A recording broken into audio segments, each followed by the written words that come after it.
everyone, welcome to my kitchen. I'm Mary and today we'll be making a delicious cream of butternut squash soup. It's November here in Canada and I'm sure you can agree a nice hot bowl of soup is just what you need.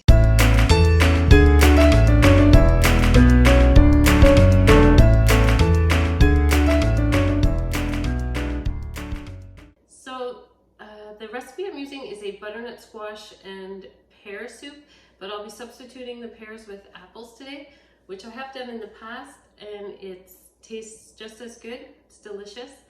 And I will be using just a regular onion. The recipe I have calls for shallots, but I just have a medium-sized onion. So I'll show you the ingredients that you'll need, and then we'll get started. We need 1 butternut squash. I have 2 Spartan apples, which I'm using to substitute for the pears in the recipe. We have a medium-sized onion, some fresh ginger, a couple of cloves of garlic, some chicken broth there that I had in the freezer that I'd made. We also have coconut milk, but you can use cream or you can use almond milk if you prefer. And I have some cinnamon, and we also have some pumpkin seeds that we'll toast to put on the top of the soup. And also you'll need salt, pepper, olive oil. Okay, so let's get started. I'm going to chop up my onion and ginger and garlic because we'll saute that together at the beginning in some olive oil. So I'll go ahead and get those chopped up.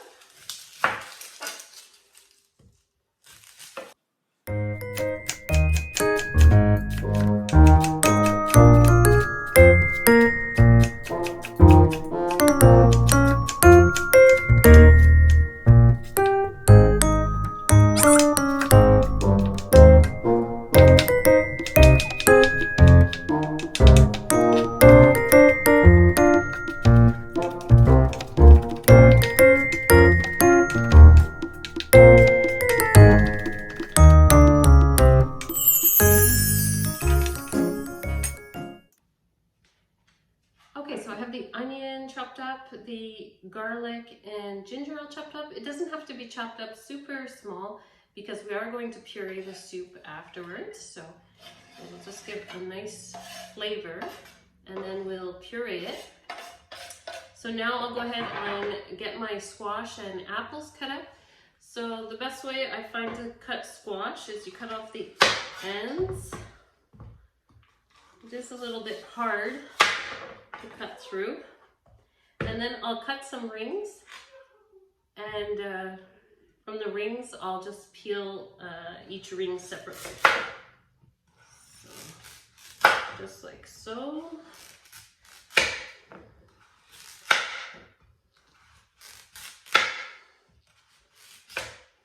Look how nice and orange it is. We did grow some squash in our garden this year, but it's all gone. Our squash actually didn't grow that well, so we had a few and we used them. And now I'm using this one. So this squash is about just over 3 pounds. I had weighed it. So I'm going to double the recipe I have, but I'll leave the recipe, the single recipe, in the description box below. So now what I'll do is I'll just take a smaller knife and we'll peel each ring individually. This is the most time-consuming part, so we'll just get past this and chop it up, and then we'll get cooking.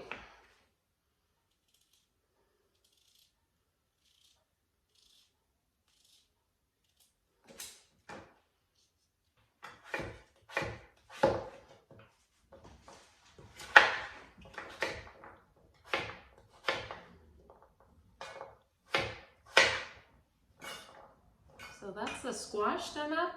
I have the insides and the peels that I'll give to our chickens probably to snack on. So we have that. And then we'll do the 2 apples. I'll leave the skin on because it'll be pureed, so no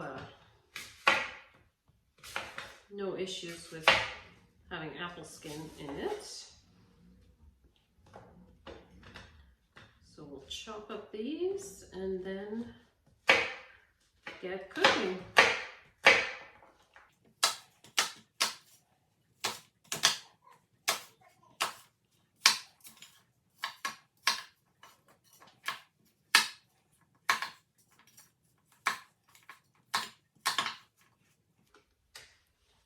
Okay, so into my pot, I'm going to put some olive oil, a couple tablespoons of it, and we'll let it heat up. I've put the burner to medium, and we'll let it heat up on the stove, and then add the onion, garlic, ginger. And just let that cook for a couple of minutes.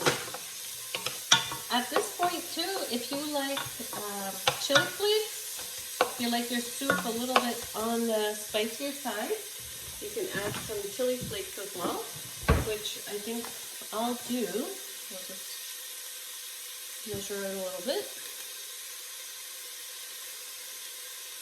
Okay.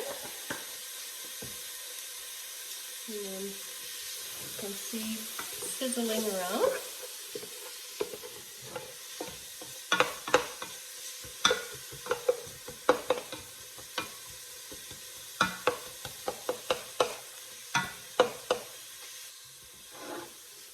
So now the onion and garlic and ginger has cooked down a little bit. It smells really good. Now it's time to add in the squash and the apple.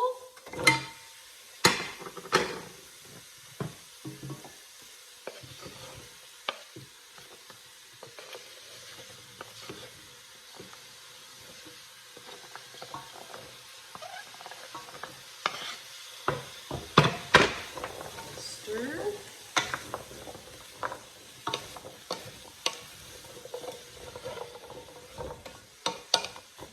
Also add the chicken broth at this time.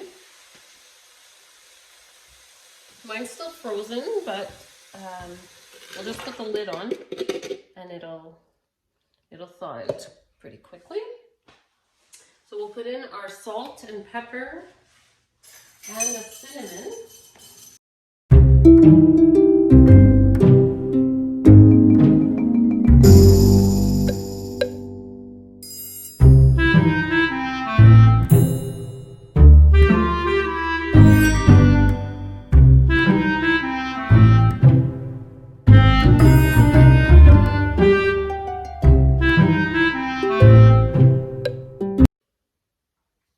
While the soup is cooking, we're going to put some pumpkin seeds in a 350-degree oven for about 5 to 7 minutes, just to toast them up so they'll be crunchy for a nice topping for the soup. So here are the pumpkin seeds toasted, a little bit brown, and nice and crunchy now. We'll just reserve this for the top when you serve the soup. So the squash is all cooked, it's soft now. I've let it cool down a little bit, and I'm going to put it into my blender to puree it, make it nice and smooth, and then we'll return it to the pot.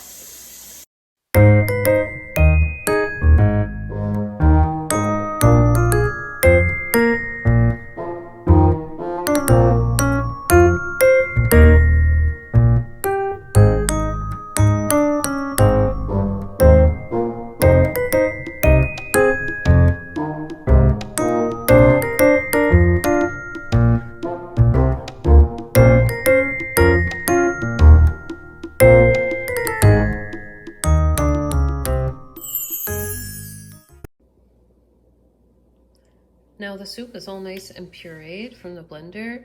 If you have an immersion blender, you can use that as well, right in the pot. It's even easier. Now I have it back on a low heat, and I'm just going to add my cup of coconut milk. So I've doubled the recipe, so I have a cup. The single recipe is half a cup, so. And then I'll give it a little stir, and we'll give it a little taste in a minute. Just let it heat through. You don't need to boil it now.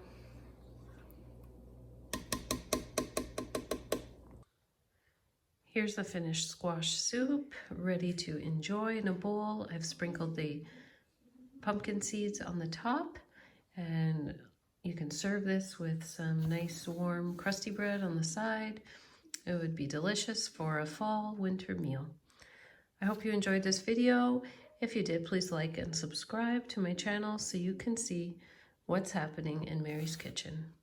And may God bless you with his love, joy, peace, and good health. Bye-bye.